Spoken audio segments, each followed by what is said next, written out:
Imagine coming home early from a business trip, only to find your wife with another man, and then he attacks you. But that was just the beginning of my journey. I met Lily Harris when I was a junior in high school in Dallas, Texas. I was 18, a bit of a nerd, tall, and lanky.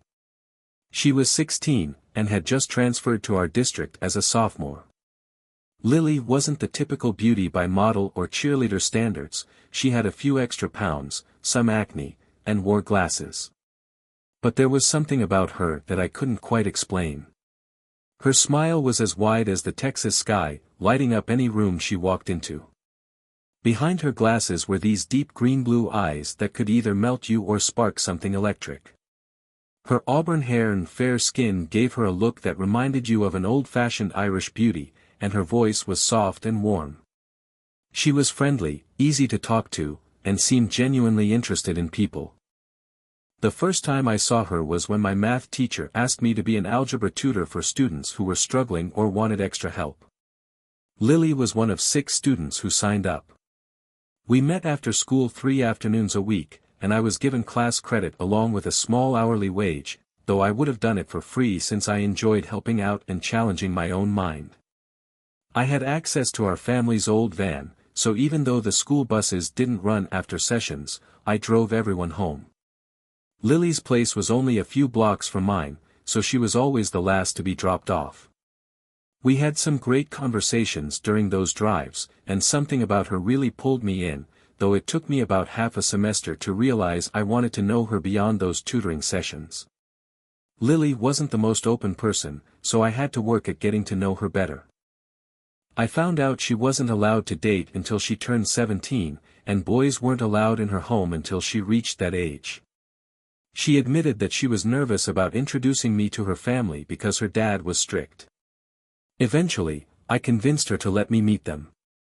Her mom was, and still is, a genuinely kind and warm person. Her dad, who initially seemed intimidating, turned out to be a loving father just trying to do his best. Both of her parents thanked me for helping Lily with her schoolwork, which made me feel appreciated. Lily and I officially began dating on her 17th birthday.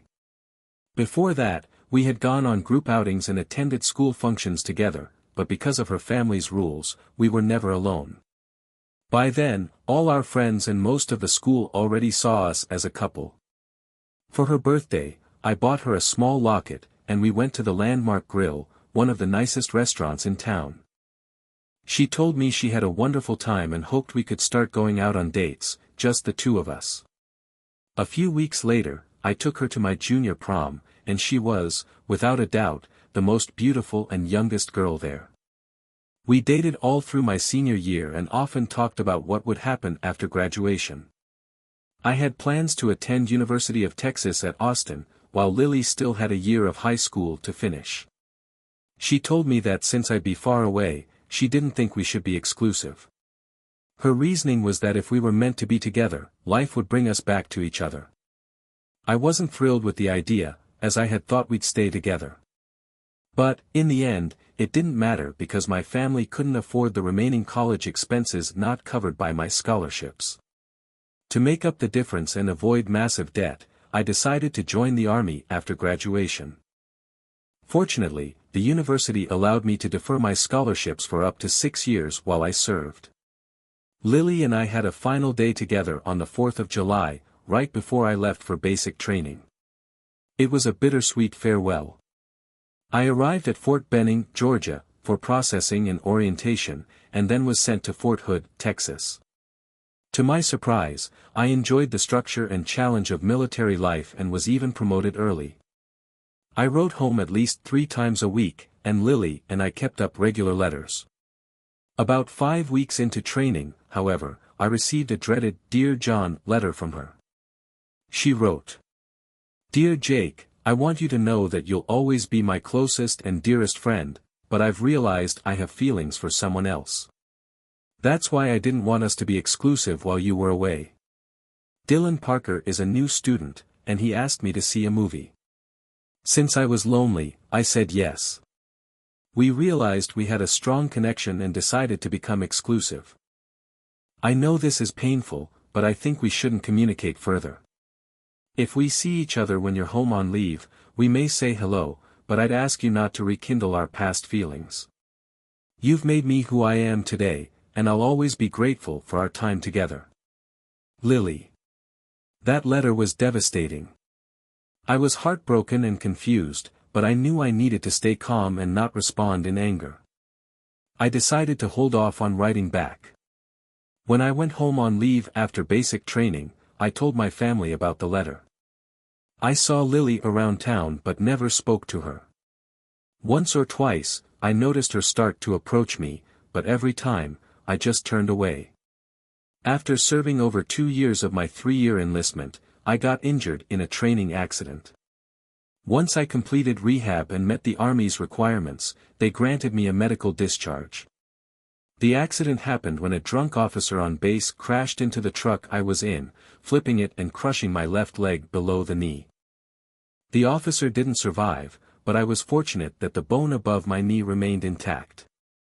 However, I lost the leg about 5 inches below the knee. I adapted quickly to the prosthetic, and when I was discharged, I felt almost as if I hadn't been injured at all. I received a 70% disability rating and a stable pension, though the injury left me with a slight limp that became more noticeable when I was tired. My rehab was at Brooke Army Medical Center in San Antonio, and because of the distance, my family only managed to visit once.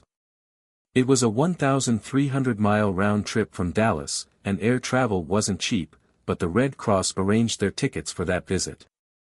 During that time, we didn't mention Lily at all, and I gave them a rough date when I expected to return home. During my time in the Army, I had also taken several correspondence courses through the University of Maryland for active military personnel. By the time I finished my service, I'd earned enough credits to start on campus as a junior. When I arrived back at the Dallas-Fort Worth airport, my family was there to welcome me home. Surprisingly, so was Lily. I hugged my parents and sisters, but when I saw Lily, I simply gave her a polite handshake. I could tell from her expression that she was hurt, but after everything that had happened, I couldn't bring myself to act as if nothing had changed. When we got to my parents' car, Lily climbed into the back seat, and I helped her in, closing the door behind her. Then I turned to my dad and said I'd take a cab home instead. He wasn't thrilled with the idea, but he didn't argue. I arrived at the house before they did, as I no longer had a key and had to wait on the front porch. When my family pulled up, Lily wasn't with them. My dad unlocked the door and gave me a firm nudge inside, which I wasn't expecting. I lost my balance as he pushed on my right side, causing my prosthetic to slip on the step. I felt both physically and emotionally hurt, so I grabbed my bags and walked to the curb, where I called a local hotel to book a room. I then called a cab and left. For the next 3 days, I didn't speak to anyone. I needed time to process everything. Eventually, I started to think I might have overreacted, so I called home and spoke with my sister. She told me that my dad hadn't spoken to anyone since I left, that my mom was crying almost constantly, and that Lily had been trying to find me to apologize. I decided to call Lily's parents to get her contact information, and they agreed to pass my number to her. I thanked them and hung up, unsure of what would happen next. Just a few minutes later, my phone rang. It was my mom, crying so hard I couldn't make out what she was saying. I had to shout, "Stop," to calm her down. There was a moment of silence before I explained, "I'm sorry for upsetting everyone, but you all knew Lily sent me a Dear John letter." Bringing her to greet me without warning felt like a slap in the face. Yes, I overreacted, but I'm still hurt. You didn't take my feelings into account. My mom asked when I'd be coming home, and I told her, if I don't get an apology, I won't be coming at all. I needed to be on campus in California soon, so if my dad didn't reach out, I would leave the following day. She pleaded with me to at least see her and my sisters before leaving. "I'll pass the message on to your dad," she said, "but you know how stubborn he can be. Your sisters tried to stop us from bringing Lily, but she felt so terrible about everything and wanted to make amends." As soon as I hung up, Lily called me. I answered, and before she could say much, I spoke first. "Lily, you hurt me deeply when you ended things not even a month after I left. I shouldn't have acted like I did, though, and I'm sorry for how I behaved." "I'm so sorry, Jake. I was foolish, and there's no excuse for what I did," she replied. "Can I come to see you so we can talk?" I agreed, as long as she promised there wouldn't be any surprises like the one at the airport. There was silence on the line, and when I looked at my phone, I realized she'd hung up. It seemed she wasn't ready for a real conversation after all. Over the next few hours, my mother and sisters called me repeatedly, but my father remained silent. Finally, as I was on my way to the airport to head to California, he called. When I answered, his first words were, "Don't ever come back to my house, you ungrateful jerk. I'm not apologizing for trying to make two people happy." Then he hung up. When I reached my new campus in California, I immediately bought a new phone, changed my number, and picked up a new laptop. Financially, I was secure, thanks to my Army pension, GI Bill benefits, and scholarships. During my time in service, I had saved nearly 70% of my income, since I wasn't one to gamble, drink, or date. I emailed my sisters and mom my new contact information, and they reassured me that I was always welcome home. My father, they said, had become too overbearing, and they were beginning to feel it was best to keep their distance. My sisters remained in touch with Lily, respecting my wishes not to share my contact information with her. They mentioned that she had wanted to take me to dinner to apologize and had even planned for it to be at the Stockyard Grill, the restaurant where we had our first date.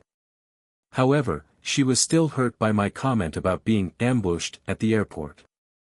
As the weeks passed, I focused on settling into my studies at Stanford University in California. My major was electrical engineering with a minor in computer science, and I already had a job lined up with Golden Wind Energy, a company designing cutting-edge wind turbines. I was so impressed with the work they were doing that I invested a significant amount, securing a small share in the company with a promise to keep the shares within the company if I ever decided to sell. Then, luck took an unexpected turn. A group of students in my dorm pooled money to buy lottery tickets, and we hit a big win. Each of us walked away with around $15 million after taxes. I put my winnings into a trust fund, setting it up to provide me with a monthly allowance, which secured my financial future. While I was moving forward, my family encouraged me to reconnect with them. I gifted my sisters their own trust funds to cover college expenses, so they wouldn't have to worry about loans. I also helped my mom pay off her mortgage, especially after my dad had stopped fulfilling his court-ordered financial obligations. The last we heard of him, he'd been arrested in Costa Rica for a violent incident. With him out of the picture, my mom and sisters were able to live with less stress. Eventually, my company transferred me to a facility close to Dallas. I found a beautiful property about halfway between work and my family, a 5-bedroom house on several acres, which I bought at a bank auction. The house had been repossessed when the previous owners went bankrupt, and it was in great condition, furnished except for appliances. I gave my mom and sisters a debit card to furnish the house as they liked and promised them a pool house and hot tub as long as they promised to behave. One day, while grocery shopping, I ran into Lily. I was bending down to grab something off the bottom shelf when I felt a gentle bump from a shopping cart. Turning around, I saw Lily grinning and giggling as she pushed her cart into me again. She still had that same mischievous look in her green-blue eyes. When I jokingly raised my fist at her, she stuck her tongue out, and we both started laughing. We ended up walking through the store together, chatting. She told me that after high school, she had tried college but felt out of place and dropped out after earning her associate's degree. She now worked as an accountant at Pure Fitness Center, where she had also started exercising and getting fit. She looked happy and confident.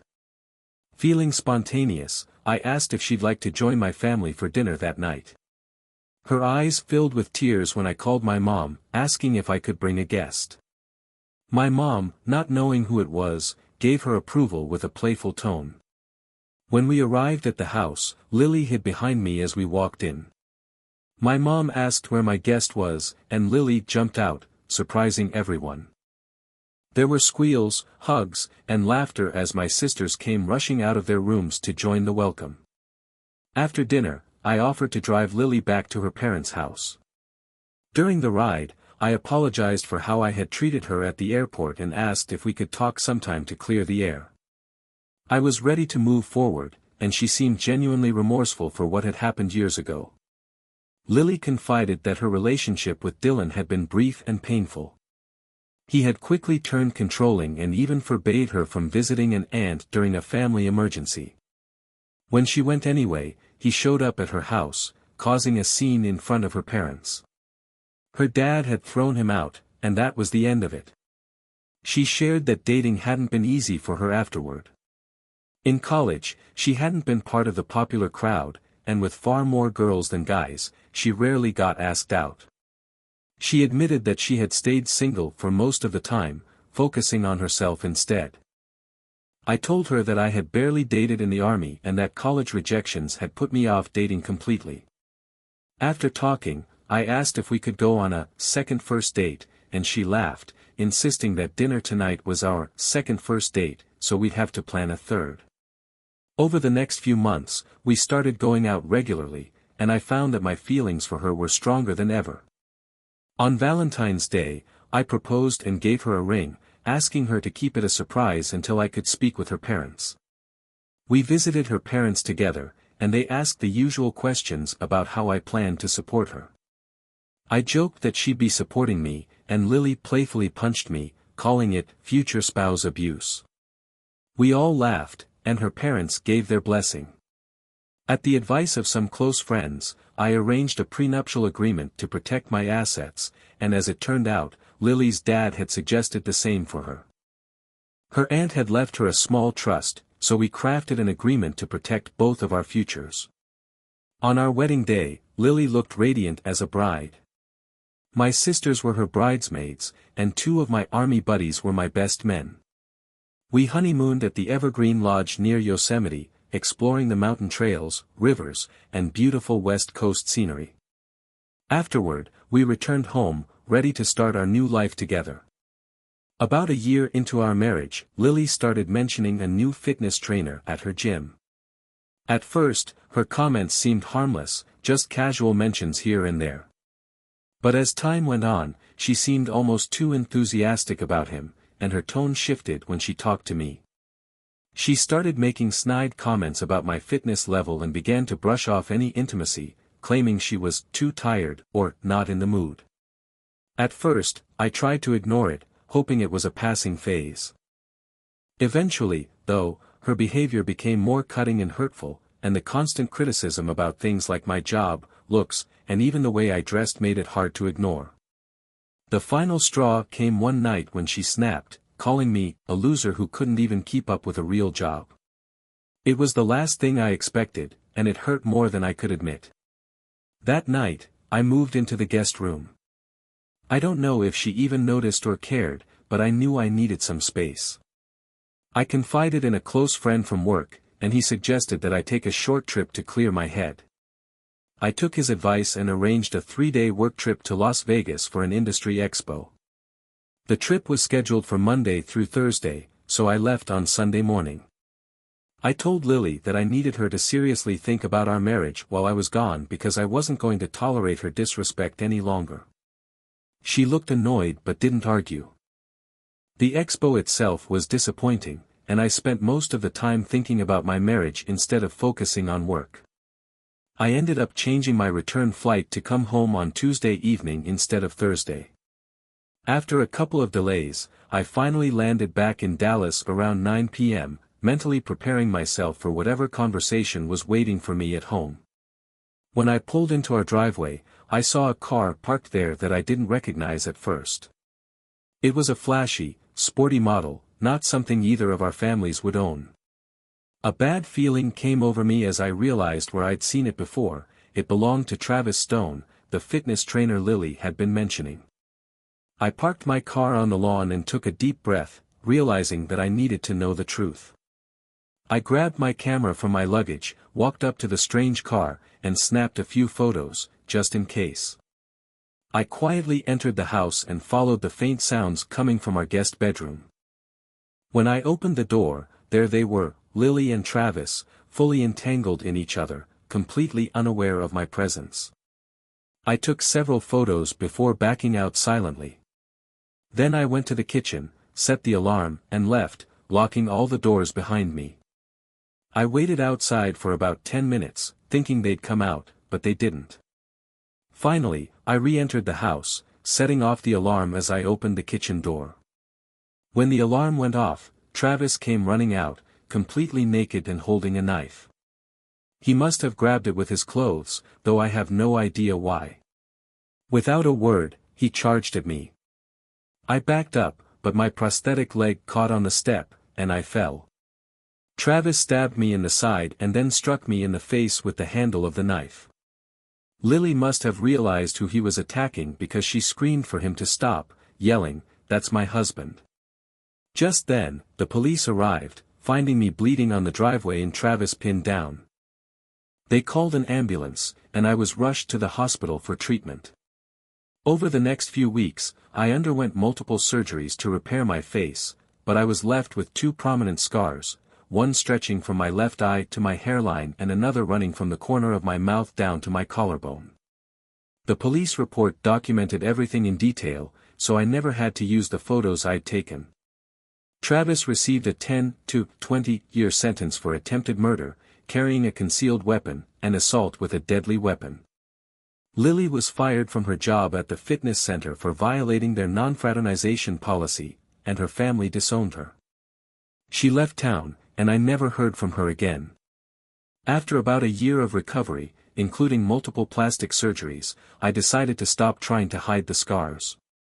They were part of who I was now. My sisters came to live with me, taking care of me during my recovery. Caroline, my youngest sister, stayed even after I was back on my feet. One day, a colleague who had met her during a project delivery at my house asked if he could take her on a date. He was a good guy, so I gave him my blessing, and they started dating. 6 months later, Caroline and David came to me, hand in hand, asking for my blessing to marry. I happily agreed, and they were married a few weeks later. At the wedding, I was introduced to David's older sister, Natalie. She was a part of the wedding party, and I had the role of patriarch, giving Caroline away. Natalie and I ended up dancing nearly every slow song together. Although my new prosthetic from the VA was a vast improvement, I still struggled with fast dances and often laughed at myself trying to keep up. During one of our dances, Natalie noticed my limp and adjusted my pant leg to cover the prosthetic. "So, now I see where the limp comes from," she said with a smile. I'm a physical therapist, so I noticed it, but most people probably wouldn't. Then, she leaned in with a playful look and whispered, "Are you sure all our kids won't end up with a short left leg and a funny face?" Her comment was so unexpected and playful that it brought out the first genuine laugh I'd had in a long time. Natalie and I started dating soon after, and when I proposed a few months later, she said yes. We've now been married for 8 years and have 3 wonderful children. Ava Caroline is 6, Lily Grace is 4, and James Alexander is just learning to walk at 11 months. They're the light of my life, and little James, with his wobbly steps, is already challenging me to keep up. My work is fully remote now, which lets me spend time with my family, and I couldn't be happier. Speaking of which, Natalie's calling me from the bedroom, so it's time to end this story here.